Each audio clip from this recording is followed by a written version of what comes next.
ਅਗਲੀ ਖਬਰ ਦੇ ਵੱਲ ਵਧੀਏ, ਗੱਲ ਕਰੀਏ ਮਿਲਾਵਟ ਦੀ। ਵੈਸੇ ਤਾਂ ਮਿਲਾਵਟ ਸ਼ਬਦ ਭਾਰਤੀਆਂ ਲਈ, ਆਪਣੇ ਸਾਰਿਆਂ ਲਈ ਕੋਈ ਨਵਾਂ ਨਹੀਂ ਹੈ, ਕਿਉਂਕਿ ਆਪਾਂ ਅਕਸਰ ਹੀ ਚੀਜ਼ਾਂ ਦੇ ਵਿੱਚ ਵੇਖਦੇ ਹਾਂ ਮਿਲਾਵਟ। ਪਰ ਕਹਿੰਦੇ ਕਿ ਜਿਹੜਾ ਦੁੱਧ ਹੈ, ਨਕਲੀ ਤੇ ਮਿਲਾਵਟੀ ਦੁੱਧ ਕਰਕੇ ਪੂਰਾ ਭਾਰਤ ਆ ਸਕਦਾ ਹੈ ਕੈਂਸਰ ਦੀ ਲਪੇਟ ਦੇ ਵਿੱਚ। ਬਹੁਤ ਫਿਕਰਮੰਦੀ ਵਾਲੀ ਰਿਪੋਰਟ ਹੈ ਜੀ। ਇਹ ਵਿਸ਼ਵ ਸਿਹਤ ਮੰਤਰਾਲੇ, ਸਿਹਤ ਸੰਗਠਨ ਦੀ ਰਿਪੋਰਟ ਹੈ। ਇਸ ਲਈ ਇਹ ਜ਼ਿੰਮੇਵਾਰੀ ਵਾਲੀ ਰਿਪੋਰਟ ਹੈ। ਜੇ ਵਿਸ਼ਵ ਸਿਹਤ ਸੰਗਠਨ ਇਹ ਅੰਕੜੇ ਜਾਰੀ ਕਰ ਰਿਹਾ ਹੈ ਕਿ ਭਾਰਤ ਦੇ ਵਿੱਚ ਮਤਲਬ 80% ਦੁੱਧ ਮਿਲਾਵਟੀ ਹੋਵੇ, ਜੀ ਜੀ, ਤੇ ਫਿਰ ਕਿਹੋ ਜਿਹੀ ਸਥਿਤੀ ਹੋਵੇਗੀ, ਤੁਸੀਂ ਇੱਥੋਂ ਅੰਦਾਜ਼ਾ ਲਾਓ। 65 ਕਰੋੜ ਲੀਟਰ ਦੁੱਧ ਦੀ ਰੋਜ਼ਾਨਾ ਵਿਕਰੀ ਹੈ ਭਾਰਤ ਚ।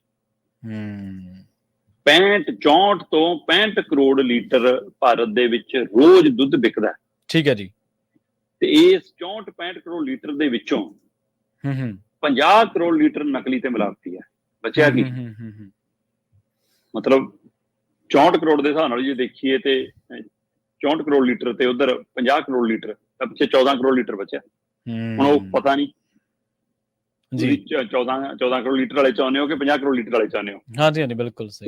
ਇਸ ਲਈ ਇਸ ਪਹਿਲੂ ਤੇ ਖਬਰ ਬਹੁਤ ਫਿਕਰਮੰਦੀ ਵਾਲੀ ਹੈ। ਬਕਾਇਦਾ ਤੌਰ ਤੇ ਮਤਲਬ ਵਿਸ਼ਵ ਸਿਹਤ ਸੰਗਠਨ ਨੇ ਇਹ ਅੰਕੜੇ ਜਨਤਕ ਕੀਤੇ ਨੇ ਕਿ ਦੇਖੋ, ਜਿਹੜਾ ਦੁੱਧ ਹੈ ਉਹਦੇ ਵਿੱਚ ਅਰਾਰੋਟ ਮਿਲਾਇਆ ਜਾਂਦਾ, ਜਿਹੜਾ ਦੁੱਧ ਹੈ ਉਹਦੇ ਵਿੱਚ ਮਿਲਕ ਪਾਊਡਰ ਮਿਲਾਇਆ ਜਾਂਦਾ, ਉਹਦੇ ਵਿੱਚ ਗਲੂਕੋਸ ਮਿਲਾਇਆ ਜਾਂਦਾ, ਉਹਦੇ ਵਿੱਚ ਰੰਗ ਮਿਲਾਇਆ ਜਾਂਦਾ, ਉਹਦੇ ਵਿੱਚ ਕੱਪੜੇ ਧੋਣ ਵਾਲਾ ਪਾਊਡਰ ਮਿਲਾਇਆ ਜਾਂਦਾ।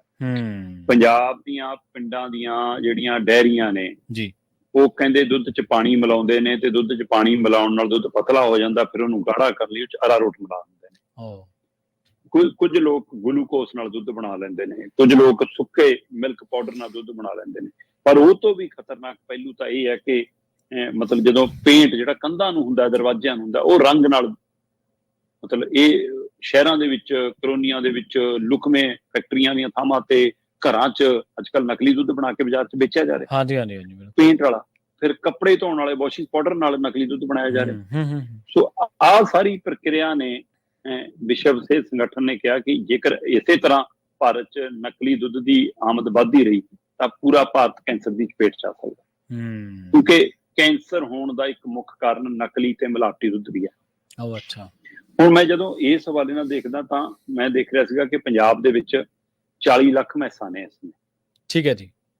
25 ਲੱਖ ਦੇ ਕਰੀਬ ਗਊਆਂ ਨੇ। ਇਹ ਪੰਜਾਬ ਸਰਕਾਰ ਦਾ ਅੰਕੜਾ ਹੈ ਕਿ ਇਸ ਸਮੇਂ ਪੰਜਾਬ ਦੇ ਵਿੱਚ ਜਿਹੜਾ ਨੰਬਰ ਦਰਜ ਕੀਤਾ ਗਿਆ ਉਹ ਲਗਭਗ 40 ਲੱਖ ਮੈਸਾਂ, ਮੱਝਾਂ ਤੇ 25 ਲੱਖ ਗਊਆਂ ਨੇ। ਠੀਕ ਹੈ ਜੀ। ਸੋ ਪਰ ਇਹ ਗਿਣਤੀ ਹੈ, ਇਹ ਦੁਧਾਰੂ ਪਸ਼ੂਆਂ ਦੀ ਗਿਣਤੀ ਨਹੀਂ ਹੈ।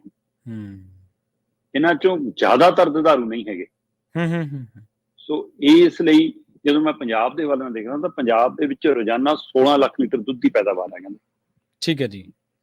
16 ਲੱਖ ਲੀਟਰ ਦੀ ਦੁੱਧ ਦੀ ਪੈਦਾਵਾਰ ਦੇ ਹਵਾਲੇ ਨਾਲ ਇਹਦੇ ਵਿੱਚੋਂ 16 ਲੱਖ ਲੀਟਰ ਚੋਂ 60% ਜਿਹੜਾ ਦੁੱਧ ਹੈ ਉਹ ਦੁੱਧ ਦੇ ਰੂਪ ਚ ਵਰਤਿਆ ਜਾਂਦਾ, ਤੇ 40% ਉਹ ਹੈ ਜਿਹੜਾ ਦਹੀਂ, ਪਨੀਰ, ਮੱਖਣ, ਘਿਓ ਲਈ ਵਰਤਿਆ ਜਾਂਦਾ।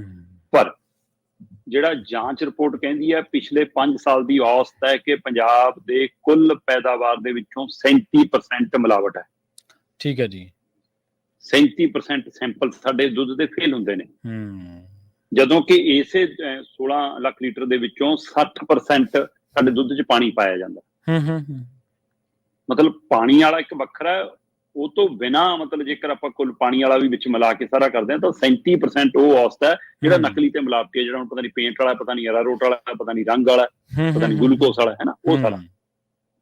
ਤੇ ਭਾਰਤ ਦੀ ਜਦੋਂ ਮੈਂ ਔਸਤ ਦੇਖਦਾ ਸੈਂਪਲ ਫੇਲ ਹੋਣ ਦੀ ਤਾਂ ਉਹ 47% ਹੈ ਜੀ।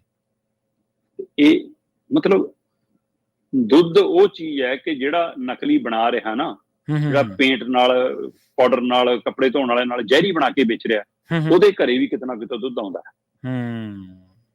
ਉਹਦੇ ਜਵਾਕ ਵੀ ਪਨੀਰ, ਦਹੀਂ, ਲੱਸੀ ਸਭ ਕੁਝ ਵਰਤਦੇ ਨੇ। ਸੋ ਪਤਾ ਨਹੀਂ ਬੰਦਾ ਪੈਸੇ ਦੇ ਚੱਕਰ 'ਚ ਕਿੰਨਾ ਲਾਲਚੀ ਹੋ ਗਿਆ ਕਿ ਉਹਨੇ ਖਾਣ ਵਾਲੀਆਂ ਚੀਜ਼ਾਂ ਵੀ ਨਹੀਂ ਬਖਸ਼ੀਆਂ, ਤੇ ਉਹ ਇਹ ਭੁੱਲ ਜਾਂਦਾ ਕਿ ਮੇਰੇ ਜਵਾਕ ਵੀ ਬਾਜ਼ਾਰ 'ਚੋਂ ਕੁਛ ਲੈ ਕੇ ਖਾਂਦੇ ਨੇ। ਤੇ ਇਸ ਸਥਿਤੀ ਨੇ ਇੱਕ ਬਹੁਤ ਫਿਕਰ ਪੈਦਾ ਕੀਤਾ। ਪਰ ਪ੍ਰਵੀਨ ਜੀ, ਕੋਈ ਵੀ ਸਰਕਾਰ, ਕੋਈ ਵੀ ਸਿਸਟਮ, ਚਾਹੇ ਸੂਬਿਆਂ ਦੀਆਂ ਹੋਣ ਚਾਹੇ ਕੇਂਦਰ ਦੀਆਂ ਹੋਣ, ਇਸ ਨੂੰ ਨੱਥ ਪਾਉਣ 'ਚ ਅਜੇ ਤੱਕ ਕਾਮਯਾਬ ਹੁੰਦੀਆਂ ਵੀ ਨਜ਼ਰ ਨਹੀਂ ਆ ਰਹੀਆਂ, ਔਰ ਉਹਨਾਂ ਦੀ ਇੱਛਾ ਸ਼ਕਤੀ ਵੀ ਕਦੇ ਕਿਤੇ ਨਜ਼ਰ ਨਹੀਂ ਆਈ। ਪੰਜਾਬ 'ਚ ਤਾਂ ਵੈਸੇ ਹੀ ਦੁੱਧ ਨਾਲ, ਮੈਂ ਲੰਘੇ ਦਿਨੀ ਰਾਜੇਵਾਲ ਹੋਰਾਂ ਨੇ ਪ੍ਰੈਸ ਕਾਨਫਰੰਸਾਂ ਵੀ ਕਰਕੇ ਹਵਾਲਾ ਦਿੱਤਾ ਕਿ ਜਾਣ ਬੁੱਝ ਕੇ ਪੰਜਾਬ ਦੇ ਵੇਰਕਾਂ ਨੂੰ ਮਾਰਿਆ ਜਾ ਰਿਹਾ, ਕਿ ਅਮੂਲ ਹੁਣ ਕਾਰਪੋਰੇਟ ਸੁਸਾਇਟੀ ਨਹੀਂ ਹੈ। ਅਮੂਲ ਕਾਰਪੋਰੇਟ ਸੁਸਾਇਟੀ ਹੋਣੀ ਗੁਜਰਾਤ 'ਚ, ਦੇਸ਼ 'ਚ ਕਾਰਪੋਰੇਟ ਅਦਾਰਾ ਹੈ। ਆਧਾਰ ਬਿਲਕੁਲ ਸਹੀ ਹੈ, ਤੇ ਬਿਲਕੁਲ ਹਰ ਥਾਂ ਉਸ ਨੂੰ ਸਪੇਸ ਦਿੱਤੀ ਜਾ ਰਹੀ ਹੈ, ਉਸ ਦਾ ਕਬਜ਼ਾ ਕਰਾਇਆ ਜਾ ਰਿਹਾ। ਤੇ ਵੇਰਕਾ ਦੇ ਸੈਂਟਰ ਜਿਹੜੇ ਪ੍ਰੋਫਿਟ 'ਚ ਨੇ ਉਹ ਵੀ ਘਾਟੇ 'ਚ ਜਾ ਰਹੇ ਨੇ, ਤੇ ਜਿਹੜੇ ਬੰਦੇ ਉਹਨਾਂ ਨੂੰ ਘਾਟਿਆਂ 'ਚ ਲਿਆਉਣ ਵਾਲੇ ਲਾਏ ਗਏ ਨੇ ਅਧਿਕਾਰੀ, ਉਹਨਾਂ ਨੂੰ ਫਿਰ ਉਸੇ ਵਿਭਾਗਾਂ 'ਚ ਬੜੇ ਸੈਂਟਰਾਂ ਤੇ ਭੇਜ ਦਿੱਤਾ ਜਾਂਦਾ। ਜਿਵੇਂ ਲੁਧਿਆਣੇ ਵਰਗੇ ਸੈਂਟਰ 'ਚ ਲਾਤਾ, ਪਹਿਲਾਂ ਪਟਿਆਲੇ ਵਾਲਾ ਫੇਲ ਕਰਤਾ, ਕਹਿੰਦੇ ਲੁਧਿਆਣੇ ਭੇਜ ਦਿਓ।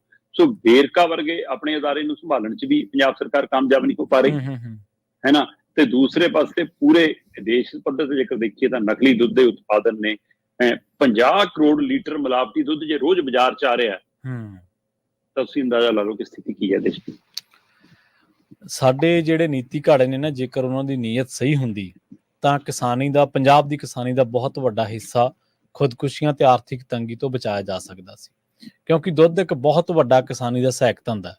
ਕਿਸਾਨ ਦੇ ਘਰੇ ਪਸ਼ੂ ਵੀ ਹੁੰਦੇ ਆ, ਕਿਸਾਨ ਕੋਲੇ ਨੀਰਾ ਚਾਰਾ ਵੀ ਹੁੰਦਾ, ਹਰੇ ਪੱਠਿਆਂ ਦੀ ਉਹਨੂੰ ਕੋਈ ਤੋੜ ਨਹੀਂ ਹੁੰਦੀ।